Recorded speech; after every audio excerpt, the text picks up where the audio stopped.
नमस्कार विद्यार्थियों, पुनः स्वागत है आपका एडवांस कोचिंग क्लासेस के इस यूट्यूब चैनल पर। विद्यार्थियों, आज हम पढ़ रहे हैं वृत्त की परिधि एवं क्षेत्रफल।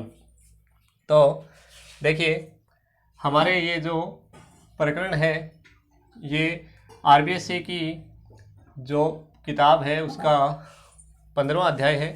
तो ध्यान से पढ़ेंगे वृत्त की परिधि एवं क्षेत्रफल के बारे में। तो देखिए, सबसे पहले यहाँ मैं ज्यामिति की कुछ चीज़ों के जो कुछ बातें हैं उनके बारे में चर्चा कर लेता हूँ। देखिए, सबसे पहले जो बात है वो है बिंदु के लिए। देखिए, हम आज ज्यामिति की कुछ चीज़ों के बारे में समझ रहे हैं। ये देखिए, सबसे पहले है हमारे पास क्या, बिंदु। बिंदु की संरचना कैसे होती है? तो देखिए, बिंदु इस प्रकार से हम लिखते हैं दशमलव की तरह। देखिए, तो ये बिंदु जो होता है, ये बिंदु जो होता है इसकी परिभाषा हम क्या देख सकते हैं कि बिंदु जो है ऐसी आकृति, ऐसी ज्यामितीय आकृति जो क्षेत्रफल, लंबाई, चौड़ाई, ऊंचाई रहित हो। जो जब लंबाई चौड़ाई नहीं होगी तो क्षेत्रफल तो होगा ही नहीं। तो इसका मतलब ऐसी ज्यामितीय आकृति जो लंबाई चौड़ाई और ऊंचाई रहित हो, अर्थात इसमें कोई लंबाई चौड़ाई और ऊंचाई नहीं हो, लंबाई चौड़ाई और ऊंचाई नहीं हो, ऐसी ज्यामितीय आकृति क्या कहलाती है? वृत्त कहलाती, बिंदु कहलाती है। क्या कहलाती है? बिंदु कहलाती है। देखिए, मैं इसके साथ ही आपको दूसरी एक बात और बता देता हूँ कि मान लो यदि एक बिंदु से एक रेखा बढ़ाई जाए, एक और रेखा बढ़ाई जाए, अर्थात देखिए एक साइड में इसके तीर का निशान आ गया, यह बिंदु है, बिंदु से एक और बढ़ाई गई है। तो इसका मतलब ये क्या है? ये जो है ये है किरण। क्या है? किरण। परिभाषा क्या दे देंगे इसकी कि किसी बिंदु से एक और बढ़ाई गई रेखा, ये क्या हो जाएगी? किरण हो जाएगी। और यदि हम बात करते हैं यहाँ पर रेखा की, रेखा किसे कहते हैं? तो देखिए, रेखा वह ज्यामितीय आकृति है जो दो बिंदुओं को मिलाती है। और देखिए, रेखा की खास बात ऐसी होती है कि दोनों ओर तीर के निशान होते हैं, अर्थात ये दोनों ओर से अनंत तक जाती है। दोनों ओर से, इस ओर से भी अनंत तक और इस ओर से भी अनंत तक, दोनों ओर से ऐसे तीर के निशान दिखाई देते हैं। अर्थात ऐसी ज्यामितीय आकृति जो दो बिंदुओं को मिलाकर अनंत तक बढ़ाया जाता है। इसके अलावा चौथी जो हम बात कर रहे हैं वो कर रहे हैं रेखाखंड की। तो देखिए, रेखाखंड क्या होता है? रेखाखंड के बारे में हम यदि बात करते हैं तो रेखाखंड, ये जैसे रेखा थी, इसके दो बिंदु लेते हैं, निश्चित दूरी तक ही लेते हैं, यहाँ से लेके यहाँ तक, इन बिंदुओं तक की दूरी जो लेते हैं वो क्या कहलाएगी? रेखाखंड। अर्थात ये क्या होता है? रेखा का भाग होता है रेखाखंड। रेखा का भाग जो एक बिंदु से दूसरे बिंदु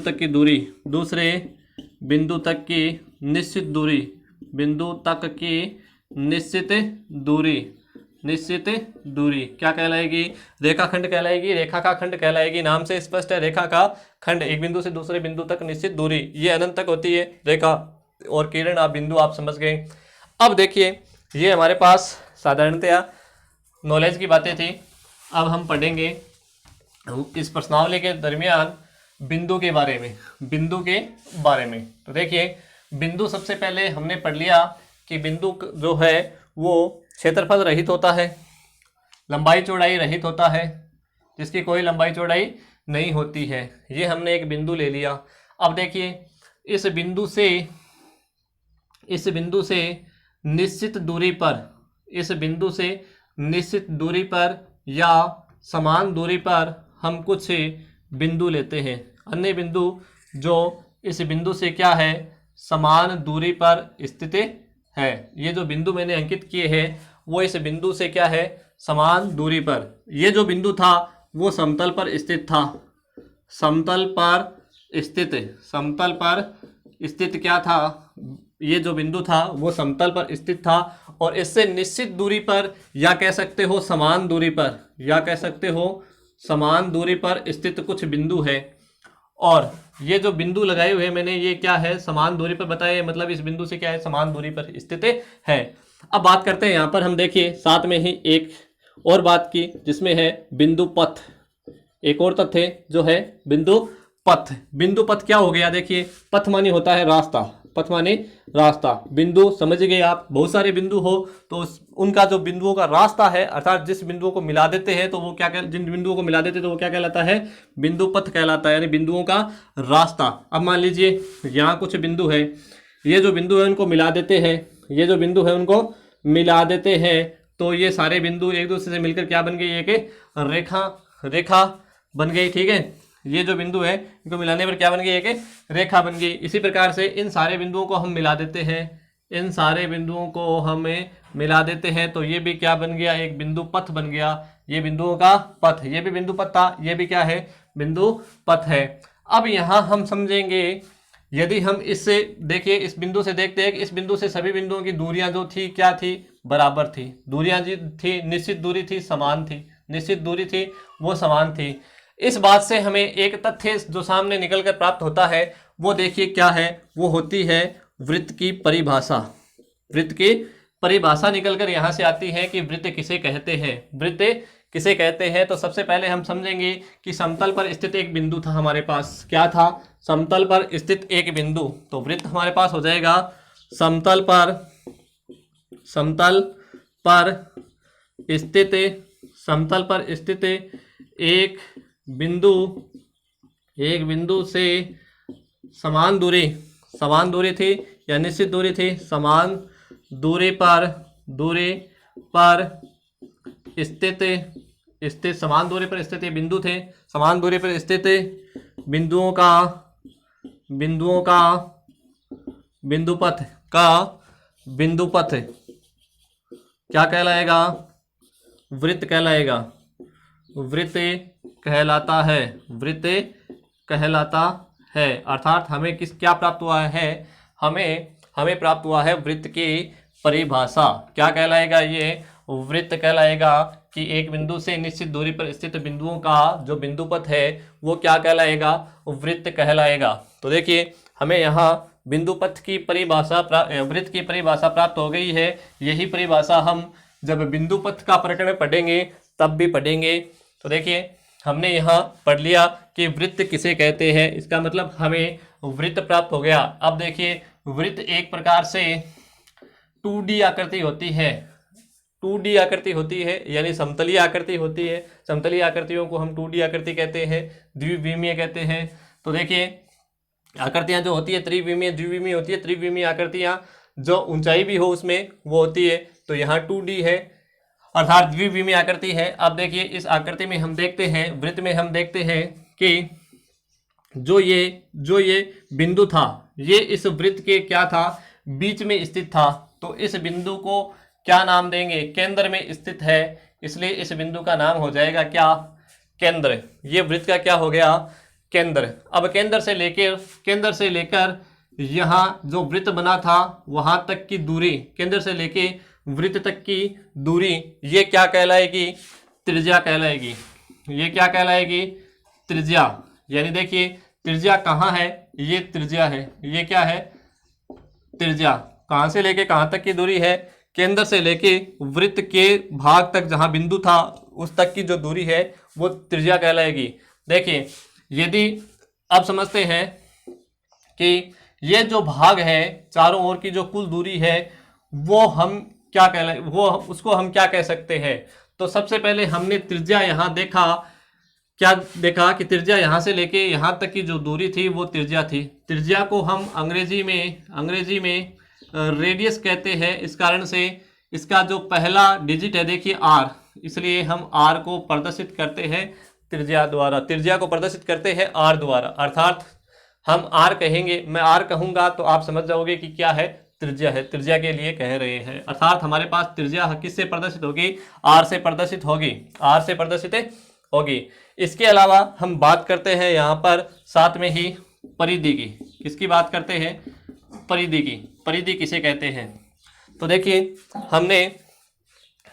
हमने कुछ ज्यामितीय आकृतियों का अध्ययन किया था जिसमें था एक वर्ग, ठीक है, आयत, चतुर्भुज।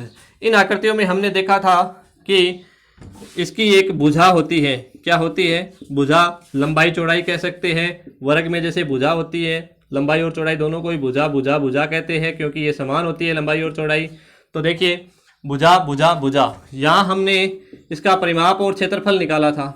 परिमाप और क्षेत्रफल निकाला था। तो एक बार फिर से हम चर्चा करते हैं कि वर्ग का जो क्षेत्रफल हमने निकाला था, तो उसमें देखिए 4 गुणा भुजा, इस सूत्र का प्रयोग किया था। 4 गुणा भुजा, आपको याद भी होगा वर्ग का क्षेत्रफल 4 गुणा वर्ग का जो परिमाप है वो 4 गुणा भुजा होता है। हमने इसका परिमाप निकाला था, तो ये क्या प्राप्त हुआ था? इसका जो सूत्र बना था 4 गुणा भुजा। किस प्रकार से प्राप्त हुआ था विद्यार्थियों, यहाँ ये हम समझेंगे वापस से।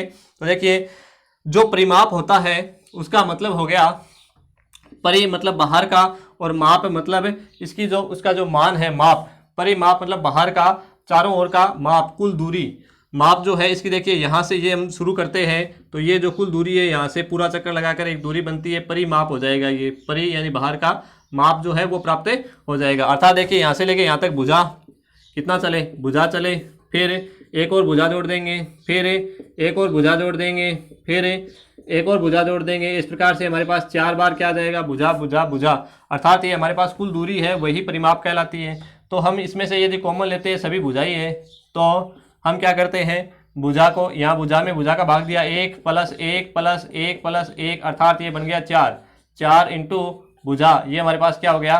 परिमाप। आपको याद होगा जब हम किसी संख्या को जैसे इस प्रकार से जोड़ते हैं, देखिए 2 2 2 2, ये कितनी बार हो गया?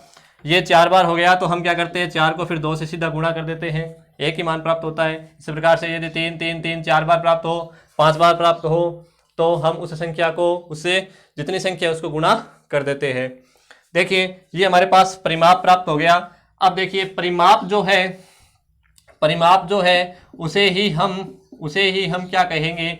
परिधि कहेंगे। जब ये कहाँ हो? वृत्त में हो। वृत्त की जो चारों ओर की दूरी है उसे हम क्या कहेंगे? परिधि। देखिए परिमाप और परिधि इसी से बना है ये, परिमाप और परिधि। तो परि मतलब चारों ओर का जो आवरण या कुल दूरी है वो क्या कहलाएगी? परिधि कहलाएगी। देखिए यहाँ से हम शुरू करते हैं, तो इसके चारों ओर की जो दूरी है वो क्या कहलाएगी? परिधि। क्या कहलाएगी? परिधि। यानी देखिए हम परिधि को ये कह सकते हैं कि केंद्र से समान दूरी पर स्थित एक बिंदु P है, और केंद्र से समान दूरी पर स्थित बिंदु P का बिंदु पथ पूर्ण चक्र क्या कहलाएगा? परिधि कहलाएगा। ठीक इसी प्रकार से त्रिज्या की भी परिभाषा निकल के आती है। तो त्रिज्या क्या कहलाएगी? कि वृत्त के केंद्र से लेके वृत्त की परिधि तक की जो दूरी है वो त्रिज्या कहलाएगी। क्या कहलाएगी? त्रिज्या। वृत्त के केंद्र से लेकर वृत्त के परिधि तक की जो दूरी है वो क्या कहलाएगी? त्रिज्या कहलाएगी। अब हमारे पास त्रिज्या की परिभाषा, त्रिज्या समझ सकते हैं हम, त्रिज्या क्या है, परिधि हम समझ सकते हैं परिधि क्या है। तो अब विद्यार्थियों हमने देखिए इसका परिमाप या परिधि इसकी चारों ओर की कुल दूरी से निकाल लिया था, लेकिन ये तो वृत्ताकार है, इसमें कोई लंबाई चौड़ाई नहीं होती। तो इसमें होता क्या है? इसमें होता है आर होता है, अर्थात त्रिज्या होती है। हमें त्रिज्या से इसका क्या निकालना है? हमें त्रिज्या से इसकी परिधि निकालनी होती है। तो देखिए आप इस वृत्त की परिधि को, इसकी वृत्त की जो परिभाषा है उसको भी अपने नोटबुक में लिखिए, और जो बनाने का तरीका है वो भी समझिए। और हम आगे बात करते हैं त्रिज्या को लिखिए, ये 2D आकृति है इसको लिखिए, केंद्र को लिखिए, केंद्र क्या होता है, इसके आगे की बात देखिए हम करते हैं। तो हम बात करेंगे अभी परिधि की, देखिए परिधि क्या होती है। हमने यहाँ त्रिज्या को समझ लिया है, त्रिज्या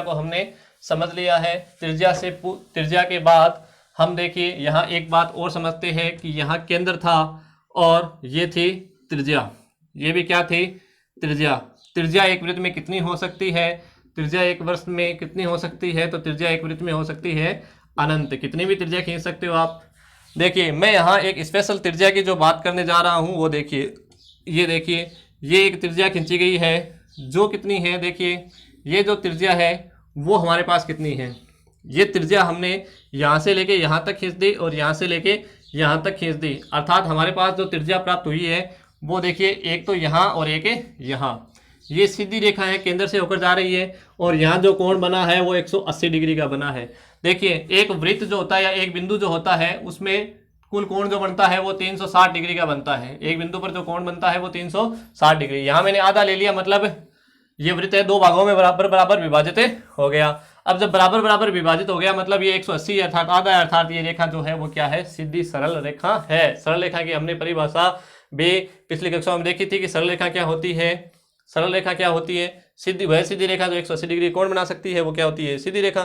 सरल रेखा तो 180 डिग्री कोण बना रही है, ये सरल रेखा है। अर्थात देखिए यहाँ भी त्रिज्या है, यहाँ भी त्रिज्या है। ये त्रिज्या और त्रिज्या मतलब दो त्रिज्याएं हो गई, त्रिज्या और त्रिज्या दो त्रिज्याएं हो गई। इन दो त्रिज्याओं को हम क्या कहेंगे, व्यास। क्या कहेंगे, व्यास। देखिए व्यास, व्यास क्या हो गया, वृत्त के एक सिरे से दूसरे सिरे को मिलाने वाली वह रेखा जो केंद्र से होकर गुजरती हो, या वृत्त के एक सिरे से केंद्र से एक सिरे से प्रारंभ होकर केंद्र से गुजरने वाली वह रेखा जो दूसरे सिरे को मिलाती हो, व्यास कहलाती है। तो व्यास हम समझ गए, एक सिरे से दूसरे सिरे तक मिलाने वाली रेखा है जो केंद्र से होकर गुजरती हो। एक सिरे से दूसरे सिरे तक मिलाने वाली रेखा ये भी हो सकती है, ये भी हो सकती है, इसकी बात हम बाद में करेंगे। तो ये क्या हो गया, देखिए 2r बराबर व्यास, यानी त्रिज्या का जो क्या हो गया, दुगुना व्यास हो गया। अब देखिए 2r बराबर व्यास को अंग्रेजी में क्या कहते हैं, DIAMETER, डायोमीटर कहते हैं। क्या कहते हैं, डायोमीटर कहते हैं। तो इसका हम पहला डिजिट लेंगे d, तो 2r बराबर क्या हो गया, d। देखिए हमारे साथ नए नए तथ्य, हमारे साथ जो ये नए नए तथ्य बन रहे हैं उनको हम समझते चलेंगे कि दुगुना क्या हुआ, d प्राप्त हुआ। अब हम ये देखेंगे कि 2r को हम कह दे त्रिज्या और d को कह दे हम व्यास, तो क्या बनाते हैं, देखिए त्रिज्या हम यहाँ रखें और 2 का हम पक्षांतरण करें तो हमें मिलता है व्यास बटे 2। यहाँ एक तथ्य मिला हमें कि व्यास का यदि हम आधा कर देते हैं तो बराबर क्या आ जाती है, त्रिज्या। बराबर क्या आ जाती है, त्रिज्या। और यहाँ हमने देखा कि त्रिज्या का हम दुगुना कर देते हैं तो हमें क्या प्राप्त होता है, व्यास प्राप्त होता है। दो बातें हमें नोटिस करने वाली मिली है कि त्रिज्या का दुगुना व्यास होता है और व्यास का आधा त्रिज्या होती है। त्रिज्या का दुगुना व्यास होता है और व्यास की आधी का मतलब हो गया 2 का गुणा किया है तो 2 का भाग, 2 का गुणा किया है तो 2 का भाग, उल्टा हो गया एक दूसरे का। तो देखिए ये हमने व्यास समझ लिया और त्रिज्या समझ ली। हम बात कर रहे थे इसकी, तो ये भी एक रेखा एक सिरे से दूसरे वृत्त के एक भाग को दूसरे भाग से मिला रही है, तो इसे कहेंगे जीवा। क्या कहेंगे, जीवा। जीवा वृत्त को 2 भागों में बांटती है, एक सिरे से दूसरे सिरे तक जाती है। इसका मतलब ये व्यास भी क्या है, एक प्रकार से, ये भी क्या है, एक प्रकार से जीवा है। व्यास भी एक प्रकार से जीवा है, लेकिन ये केंद्र से जाने के कारण क्या कहलाएगा, व्यास कहलाएगा। अतः हम कह सकते हैं कि वृत्त की जो सबसे बड़ी जीवा होती है, सबसे बड़ी जो जीवा होती है वो क्या होती है, व्यास होती है। सबसे बड़ी जीवा क्यों हो गई, क्योंकि 180 डिग्री कोण बनाती है। सबसे बड़ा कोण यहाँ बन गया, सबसे बड़ा कोण इसी के द्वारा बनाया जाता है 180 का। फिर वापस मोड़ेंगे दूसरी साइड वाला छोटा हो जाएगा, छोटा बड़ा हो जाएगा, समान कोण हो गया। इसका मतलब ये क्या हो गया, व्यास, और जो सबसे बड़ी जीवा वृत्त की वो भी क्या हो गई, व्यास ही हो गई। अब देखिए इसने जीवा ने वृत्त को 2 भागों में बांटा है। जीवा ने वृत्त को 2 बराबर भागों में बांटा है, 2 बराबर भागों में बांटा है। तो जीवा भी वृत्त को 2 असमान भागों में, छोटे और बड़े भागों में बांटती है। अब बात कर रहे थे हम किसकी, परिधि की। किसकी, परिधि की, वृत्त की परिधि। वृत्त की परिधि, वृत्त की परिधि। वृत्त की परिधि ज्ञात करने से पूर्व या इसका सूत्र लिखने से पूर्व हम बात करते हैं एक भारतीय गणितज्ञ जिनका नाम था आर्यभट्ट। आर्यभट्ट। देखिए आर्यभट्ट ने यह ज्ञात किया कि इसकी परिधि के लिए एक विशेष प्रकार का मान हमें चाहिए, विशेष प्रकार का मान हमें चाहिए होता है, जो क्या था, पाई। पाई एक अचर राशि होती है, पाई एक अचर राशि होती है जिसका संबंध किसके साथ होता है, जिसका संबंध होता है किसके साथ, व्यास। किसके साथ, व्यास और इसके परिधि के साथ, व्यास और इसके परिधि के साथ। देखिए परिधि और व्यास, यदि हम परिधि और व्यास को अनुपात के रूप में लिखें, परिधि और व्यास को अनुपात के रूप में लिखें तो क्या प्राप्त होता है, एक अचर राशि जिसका नाम था क्या, एक अचर राशि जिसका नाम था क्या, पाई, जिसका नाम था पाई। आर्यभट्ट ने पाई का जो मान बताया, संभावित मान बताया, वो देखिए हमें क्या बताया, 3.14 और ये जो 3.14 मान है ये 22/7 भी हम लिख सकते हैं। 22/7 का मान 3.14। इसके अलावा आगे भी मान चलता रहता है, 22 में हम 7 का भाग लगाते हैं तो आगे भी आता रहता है, लेकिन हम दशमलव के 2 अंकों तक रखे तो संभावित मान हो गया इसका 3.14। अर्थात हम जब भी हमारे पास सवालों को हल करना हो तो उस समय हमें देखो, पाई वैसे तो अचर राशि होती है, लेकिन हमें पाई का मान रखना होता है, वो रखना होता है कितना, 3.14 और 22/7। तो हमने यहाँ पाया कि पाई जो है परिधि और व्यास का क्या है, एक संबंध है। परिधि और व्यास का एक क्या है, संबंध। मैं यहाँ एक देखिए इससे पूर्व एक साइकिल का पहिया मान लेता हूँ या तार का ऐसा कोई टुकड़ा मान लेता हूँ। यहाँ इसके एक निशान कर दिया। अब इसको एक चक्कर लगाते हैं, समतल में इसका एक चक्कर लगाते हैं तो यहाँ से लेके यहाँ तक की जो दूरी है, चक्कर लगाते हैं तो वापस ये घूमकर यहाँ आता है। तो देखिए वापस जब ये घूमकर यहाँ आता है तो ये आपके हिसाब से देखिए यहाँ टिका है यदि, तो यहाँ तक की जो दूरी है वो क्या कहलाएगी, इसकी परिधि कहलाएगी। क्या कहलाएगी, परिधि। ये जो दूरी है पूरा चक्कर लगा के आ गया, मतलब ये जो दूरी है वो क्या हो गई, परिधि। अब यहाँ परिधि ये समझा है तो ये क्या हो गया, डी। यदि हम इसके व्यास का इसमें भाग लगाते हैं तो हमें एक अचर राशि यानी पाई प्राप्त होती है। अब ये पाई क्या हो गया, देखिए डी का यदि हम पक्षांतरण करते हैं तो पाई गुणा डी बराबर क्या हो गया, परिधि। पाई गुणा डी बराबर क्या हो गया, परिधि। अर्थात हम डी या बट्टे में है, भाग में है, तो दूसरी साइड ले जाएंगे तो गुणा में हो जाएगा।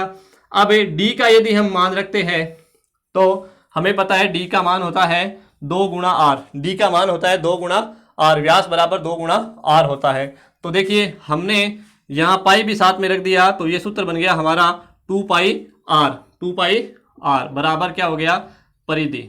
अर्थात वृत्त की जो परिधि है उसका जो सूत्र होता है वो क्या होता है, 2 पाई आर। वृत्त की परिधि का सूत्र हो गया 2 पाई आर। अब आप सोच रहे होंगे कि सर ने फिर इतनी रामायण क्यों बताई है जब हमें सीधा पता था वृत्त की परिधि का सूत्र होता है 2 पाई आर। बिल्कुल विद्यार्थियों, वृत्त की परिधि का सूत्र आप सीधा याद कर सकते हो 2 पाई आर। लेकिन ये जो हमने समझा है, ये जो हमने समझा है ये हमारा स्थायी ज्ञान है। इसके द्वारा हम अपने जो एक भी सूत्र जो याद किया है इससे संबंधित हम और भी सूत्र याद करेंगे तो वो जो हमें प्राप्त होता है वो एक प्रकार से स्थायी ज्ञान प्राप्त होता है। तो देखिए अब हम बात करेंगे वृत्त की परिधि के अलावा। देखिए वृत्त की परिधि पहले हम समझेंगे कि वृत्त की परिधि चारों ओर की क्या थी, इसके दूरी थी। चारों ओर की इसके दूरी थी। ये लीजिए फिर से बना लेते हैं, एक वृत्त और वृत्त की परिधि थी वो इसके चारों ओर की क्या थी, दूरी थी। ठीक है, 2 पाई आर दूरी थी। अब हम समझेंगे कि यहाँ हमने एक वृत्त में कोण भी बनाया था, 360 डिग्री का कोण बनता है चारों ओर का। तो ये हमने त्रिज्याएं बनाई है, 2 त्रिज्याएं यहाँ 2 बिंदु निरूपित करती है। अब 2 त्रिज्याएं 2 बिंदु निरूपित करती है तो यहाँ एक निश्चित तौर से कोण बनता है। कोण का नाम दे देते हैं हम थीटा। थीटा क्या होता है, थीटा होता है कोण। थीटा होता है क्या, कोण। थीटा हमें प्राप्त हुआ है, थीटा क्या होता है, कोण। ठीक है, विशेष भाषा का ये प्रतीक है थीटा, तो इसे कहते हैं कोण। देखिए अब यहाँ 2 कोण बन गए, एक ये और एक ये। 2 कोण बन गए, एक ये और एक ये।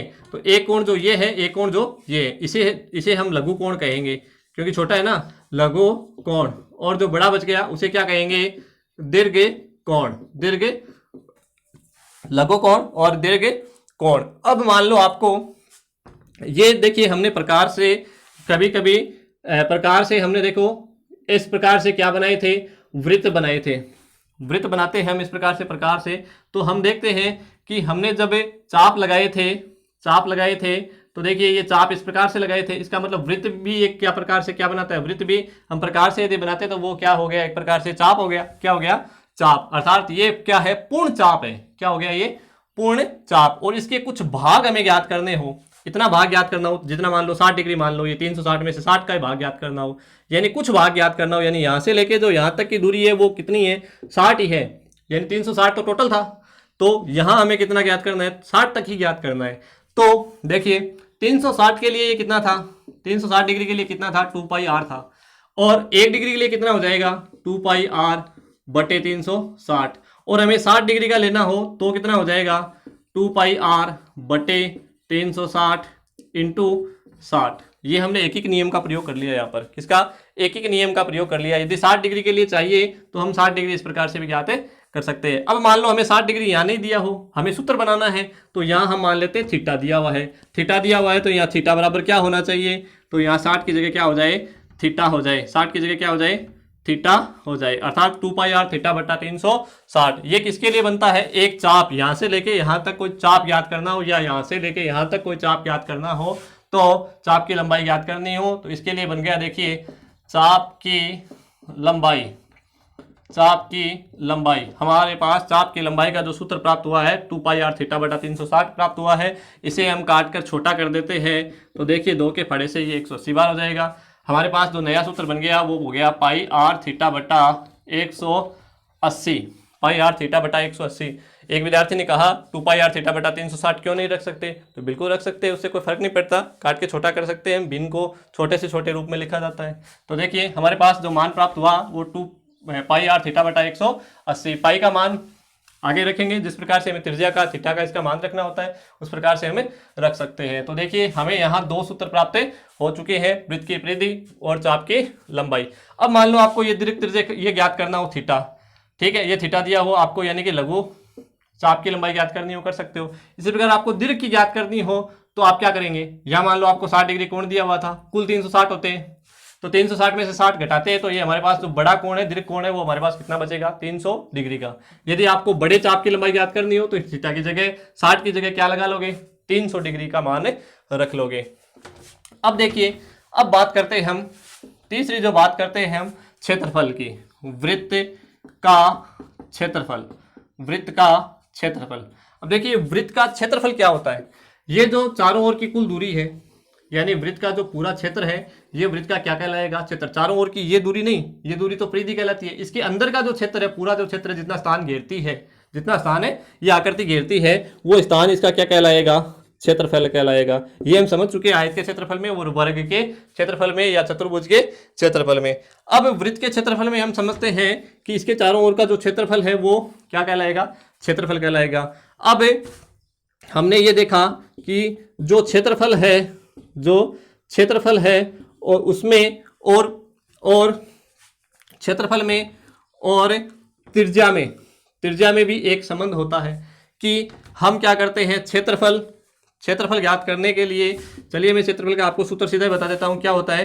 पाई आर स्क्वायर। अब पाई जो हम यहाँ रखे और आर स्क्वायर को यहाँ रखे तो हमें यहाँ भी एक संबंध प्राप्त हुआ कि क्षेत्रफल और त्रिज्या का स्क्वायर, यहाँ हमने त्रिज्या का स्क्वायर लिया, अर्थात त्रिज्या गुणा त्रिज्या, यानी त्रिज्या गुणा त्रिज्या 2 बार लिए। देखो क्षेत्रफल किसी भी प्रकार का हो तो वहाँ हम इकाई का स्क्वायर यानी इकाई 2 बार गुणा करते हैं। देखिए हमने आयत का क्षेत्रफल ज्ञात किया था, लंबाई गुणा चौड़ाई।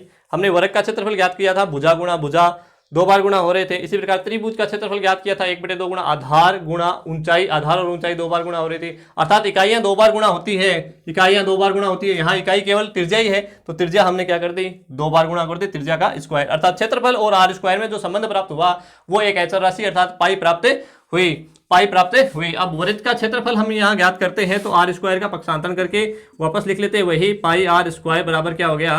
क्षेत्रफल। अर्थात वृत्त का जो क्षेत्रफल प्राप्त हो गया पाई आर स्क्वायर। यहाँ पाई महत्वपूर्ण भूमिका निभाता है। देखिए तो हमारे पास जो क्षेत्रफल प्राप्त हुआ है वो क्या हुआ है? पाई आर स्क्वायर। वृत्त का क्षेत्रफल जो प्राप्त हो गया पाई आर स्क्वायर।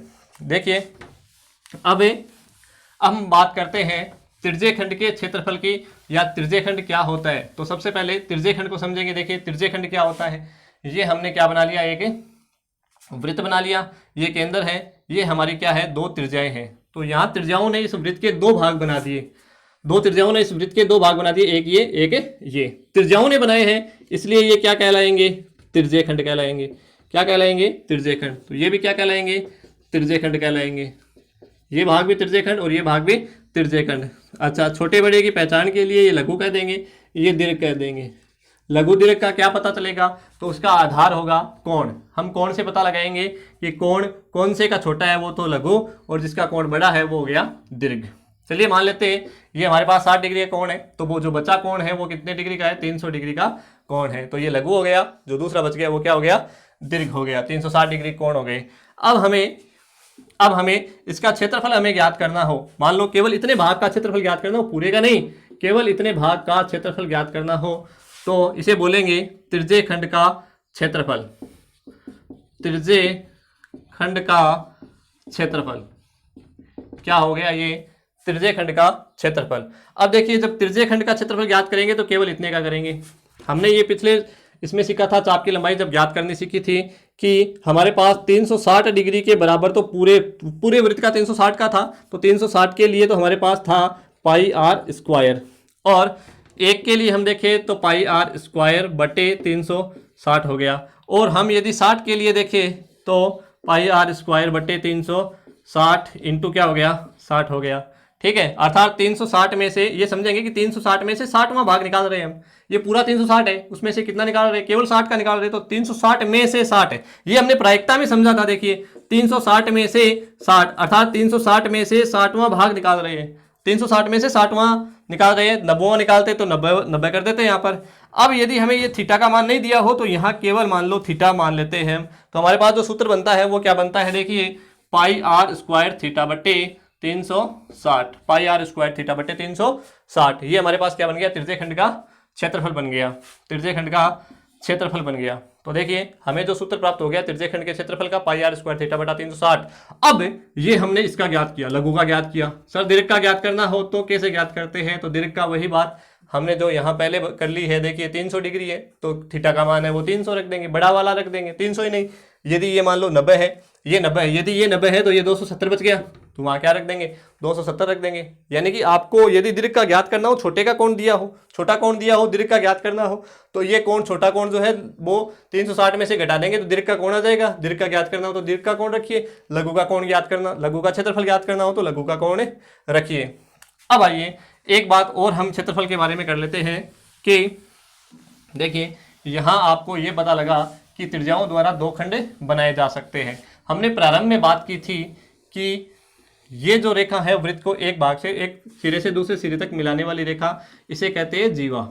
जीवा ने भी वृत्त के दो भाग कर दिए, जिसमें क्या नाम देंगे इनके, देखिए ये वृत्त के टुकड़े बन गए इसलिए इनको कहेंगे वृत्तखंड। क्या कहेंगे, वृत्तखंड। पहचान के लिए लघु और दीर्घ, दीर्घ वृत्तखंड नाम दे देंगे इनके।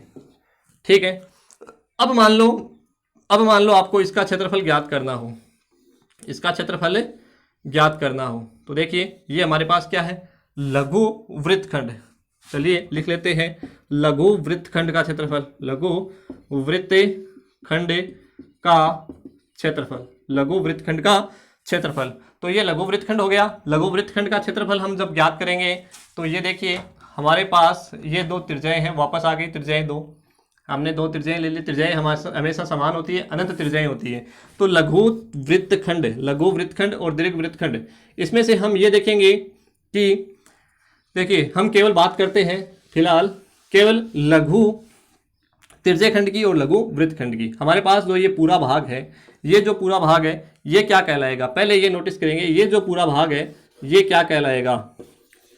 तो देखिए ये जो हमारे पास पूरा भाग है ये क्या कहला रहा है, ये हमारे पास जो पूरा भाग है ये क्या कहला रहा है, ये हमारे पास कहला रहा है त्रिज्य खंड। क्या कहला रहा है, त्रिज्य खंड। इसका क्षेत्रफल हम ज्ञात कर सकते हैं, आराम से ज्ञात कर सकते हैं। त्रिज्य खंड का क्षेत्रफल हमें आता है पाई आर स्क्वायर थीटा बटे 360 से। तो मैं ये तो लिख देता हूँ, देखिए पाई आर स्क्वायर थीटा बटे 360 लिख दिया, पाई आर थीटा बटे 360 लिख दिया। हमें ये पूरा तो नहीं ज्ञात करना, हमें तो केवल जो ये काला किया हुआ है इतना ही ज्ञात करना है। तो इसका कैसे ज्ञात करेंगे, हमें ये भी घटाना है, ये भाग भी वापस क्या करना है, घटाना है इतना। ये क्या है, ये त्रिभुज है, त्रिभुज का क्षेत्रफल हमें आता है, लेकिन यहाँ पता ये नहीं लगेगा कि ये कौन से प्रकार का त्रिभुज है। कभी कभार पता लग जाएगा, देखिए अलग अलग प्रकार के त्रिभुज भी हो सकते हैं। तो ये देखिए 60 डिग्री हो तो ये क्या हो गया, ये समबाहु हो गया। 90 डिग्री हो तो ये समकोण हो गया। इसी प्रकार ये 30 डिग्री हो तो समद्विबाहु हो गया। समद्विबाहु में ये तीसरी भुजा चाहिए क्षेत्रफल ज्ञात करने के लिए। तो ये अलग अलग प्रकार के प्राप्त हो सकते हैं। यहाँ 120 डिग्री का कोण भी प्राप्त हो सकता है। तो इसके लिए हम जो एक सूत्र का प्रयोग करेंगे वो देखिए, विशेष pi r square 1/2 r square sine theta, यहाँ हम त्रिकोणमिति का प्रयोग कर लेंगे। तो देखिए 1/2 आर स्क्वायर साइन थीटा, इससे हमें हमेशा इस त्रिभुज का क्षेत्रफल प्राप्त हो जाएगा। और ये हम यहाँ से हटा देंगे, सॉरी घटा देंगे, ये यहाँ से घटा देंगे। तो ये यहाँ से घटा देंगे या हटा देंगे तो हमारे पास 1/2 आर स्क्वायर साइन थीटा। ये किसका सूत्र प्राप्त हो जाएगा? ये वृत्तखंड का प्राप्त हो जाएगा। कौन से का? लघु का प्राप्त हो जाएगा। लघु का प्राप्त हो जाएगा तो हम बात करेंगे दीर्घ की। यदि हमें दीर्घ वृत्तखंड का क्षेत्रफल ज्ञात करना हो तो कैसे करेंगे? यदि हमें दीर्घ वृत्तखंड का क्षेत्रफल ज्ञात करना हो तो हम क्या करेंगे? पूरा वृत्त का क्षेत्रफल ज्ञात करेंगे और उसमें से वापस पाई आर स्क्वायर थीटा बटे 360 minus 1/2 r square sine theta, ये वापस से क्या कर देंगे? इसमें से घटा देंगे। अर्थात समझिए, यहाँ ये हम ब्रैकेट में लिखेंगे, ये ब्रैकेट में लिख दिया। देखिए मैंने पूरा वृत्त का क्षेत्रफल ज्ञात करेंगे, इसमें से इतना भाग यदि हम घटा देते हैं तो देखिए क्या बचता है हमारे पास। जो बचता है वो बचता है केवल क्या? जो बड़ा भाग, अर्थात दीर्घ वृत्तखंड। पाई आर स्क्वायर पूरे वृत्त का क्षेत्रफल है और पूरे वृत्त के क्षेत्रफल में से हम घटा देते हैं क्या? हम घटा देते हैं लघु वृत्तखंड का क्षेत्रफल, तो क्या बच गया? दीर्घ वृत्तखंड का क्षेत्रफल।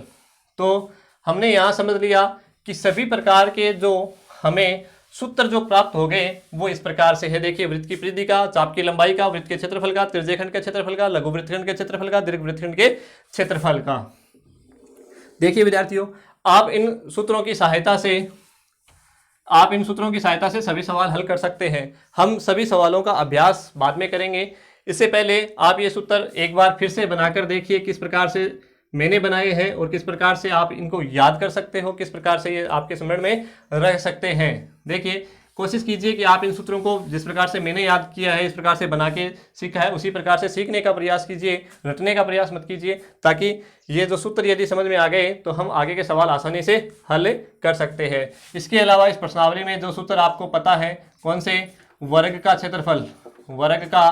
क्षेत्रफल हमने सीखा था पिछली कक्षाओं में। क्या था? भुजा स्क्वायर। इसके अलावा हमने आयत का क्षेत्रफल भी सीखा था।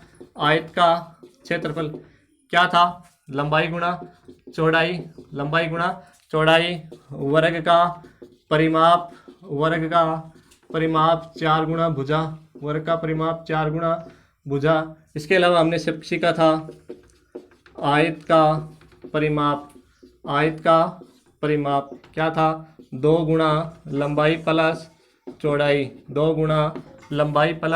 चौड़ाई। वर्ग का क्षेत्रफल भुजा स्क्वायर, आयत का क्षेत्रफल लंबाई गुणा चौड़ाई, वर्ग का परिमाप 4 गुणा भुजा, आयत का परिमाप 2 गुणा लंबाई प्लस चौड़ाई। ये सूत्र भी मैंने साथ में इसीलिए लिखे हैं कि ये सूत्र भी इस प्रश्नावली के अंतर्गत काम में आने वाली चीज़ें हैं। तो आप इन सूत्रों का अभ्यास कीजिए। और हमारे पास जो तथ्य निकल के आए थे, इसमें किसका वृत्त किसे कहते हैं, इन्हें भी स्मरण कीजिए। देखो, वृत्त किसे कहते हैं? त्रिज्या क्या है, व्यास क्या है, जीवा क्या है, ठीक है, लघु वृत्तखंड क्या है, इनके चित्र बना के अभ्यास कीजिए। लघु वृत्तखंड क्या है, इसके अलावा त्रिज्यखंड क्या है, लघु त्रिज्यखंड क्या है और दीर्घ त्रिज्यखंड क्या है। ये यदि आपने समझ लिए, इनका यदि आपने जैसे मैंने अभ्यास किया है, ये वीडियो 2 बार देखिए, 3 बार देखिए, लेकिन ये जो तथ्य हमारे सामने निकल के आए थे उनको यदि आप समझ लिया है तो प्रश्नावली एकदम से आसान हो जाएगी, एकदम से आप सवाल आराम से कर सकोगे। तो बहुत बहुत धन्यवाद विद्यार्थियों। अगले वीडियो में हम फिर से मिलते हैं। तब तक के लिए आप वीडियो को अधिक से अधिक शेयर कीजिए, लाइक कीजिए। बहुत बहुत धन्यवाद।